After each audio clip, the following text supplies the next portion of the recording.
Let's start then with your views on what we've heard from President Xi. It didn't seem to me that we got any major announcements from the president. Is there anything that he said that moves the dial on some of these issues? Not really.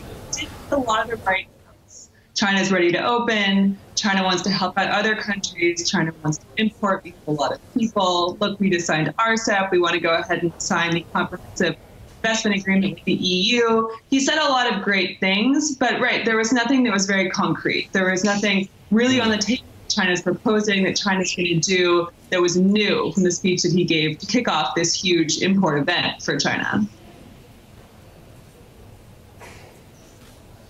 He talked about the need and the desire to cut tariffs further and import more goods, more quality goods from foreign markets.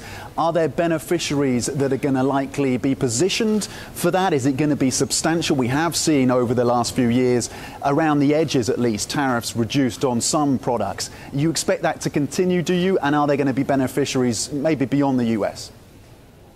Yes, likely that will continue. Xi did speak about a number of free trade agreements that he hopes to sign. And one of the biggest audiences for him there is the EU, and particularly Macron, who's currently visiting. And that's really where this high quality imports bit was likely aimed at the European audience, because that's what Xi would like to attract. That's the market that Xi really hopes to engage with a lot more. And this is his opportunity really to reach out to Macron, who will be increasingly important next year and could help Xi achieve some of these goals and China achieve some of these goals. You know, this is a really big deal for China. Last year, around 60 billion purchase agreements were signed. And the EU has said, only half of those actually came true. So China this time is really going to want to show them that they're serious and that they're really going to make some deals happen. If that is actually going to be the case, it remains to be seen. But that's definitely the message they want to portray. And Kelsey, on the trade negotiations front, we had the reporting from the FT suggesting that the US might remove tariffs to get this phase one deal over the line. Do you think that is being seriously considered now by those in Washington? How significant would that be in terms of how China's policymakers would digest that kind of move? Well, it certainly would be good for the Chinese side.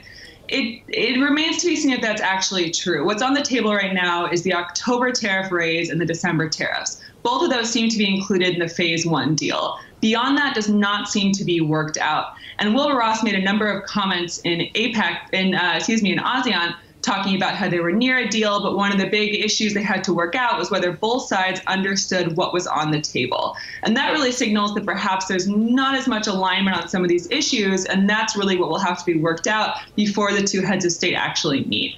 And he also mentioned that a November deal could now be a December deal, right? If she's going to come all the way to the U.S., is it going to be a state visit? Where is it going to be? Does that buy them a little bit more time to work out some of these thornier issues, like how much ag purchases? What exactly is included? What is phase one going to cover? And what do we say about phase two? And lastly, you have Huawei, which is a whole separate issue. And Ross did mention the possibility for issuing the temporary licenses, but it's not clear whether that will be included as part of the phase one deal, if that will be before or after, a matter of good faith. A lot of details still have to be worked out, it seems. And while we do think that a phase one deal is going to be signed either later this month or early next month, there's still some negotiating to be done for sure.